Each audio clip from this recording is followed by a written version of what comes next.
Саламатсыздар ма, құрметті оқырмандар. Сіздермен бірге математика пәнінің оқытушысы Асид Амангелді Гумарович. Математика 5-ші сынып 1-ші бөлім 202-ші есеп.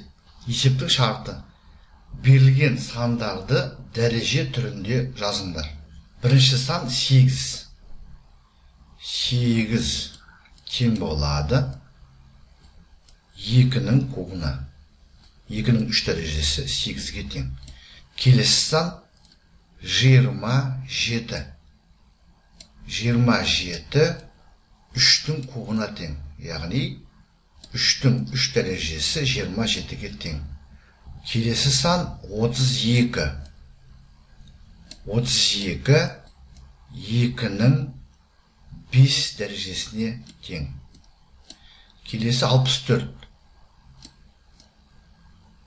64-ті 8-дің квадраты деп жазуға болады. Яғни 8-дің квадраты 64-ге тең. 4-тің кубы деп жазуға болады. Яғни 4-тің 3 дәрежесі 64-ге тең. Немесе 2-нің 6 дәрежесі деп жазуға болады. Яғни 2-нің 6 дәрежесі 64-ге тең.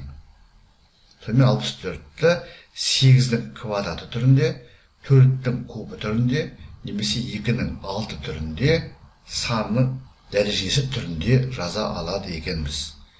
Келесі 125 саны.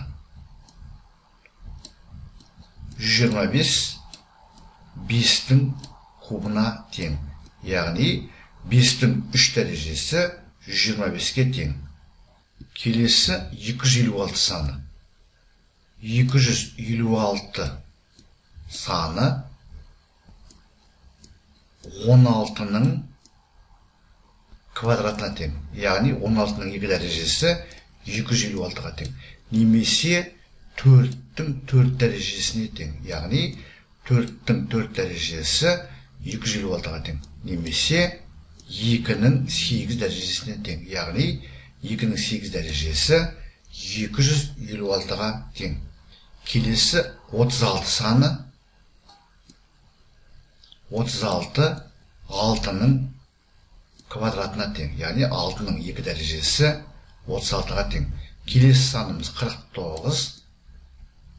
49 7-нің квадратына тең. Яғни 7-нің 2 дәрежесі 49-ға тең. Келесі сан 64. Бізде 64 саны болды. Мына жерде тұр, қараңыздар. Қайталанып тұр, сондықтан қайтадан жазбай қоямыз. Келесі 100 саны. 110-ның квадратына тең. Яғни 10-ның 2 дәрежесі 100-ге тең. Келесі 144. 144. 144 12-нің квадратына тең. Яғни 12-нің 2 дәрежесі 144-ге тең. Келесі санымыз 625.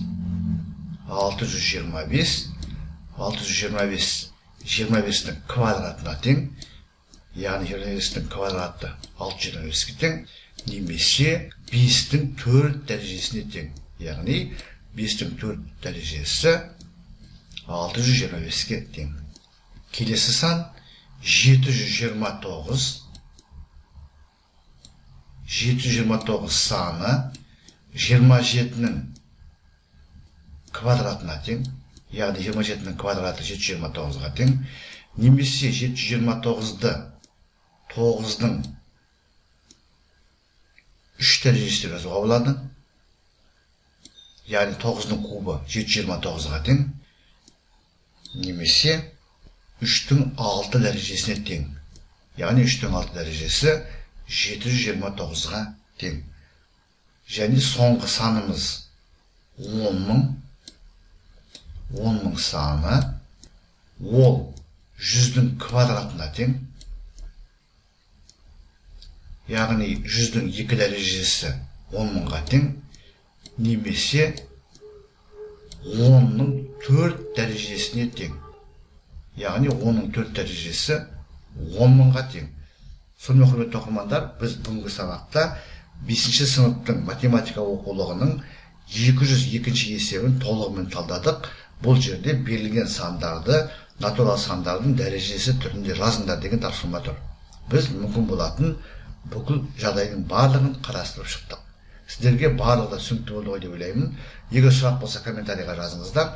Мен әдеттегідей әрбір сұраққа ұсыныс пікірге ескертуге, уақытымен және нақты жауап беруге тырысатын боламын. Зейін қойып тыңдағандарыңыз үшін көп рахмет. Келесі кездескенше.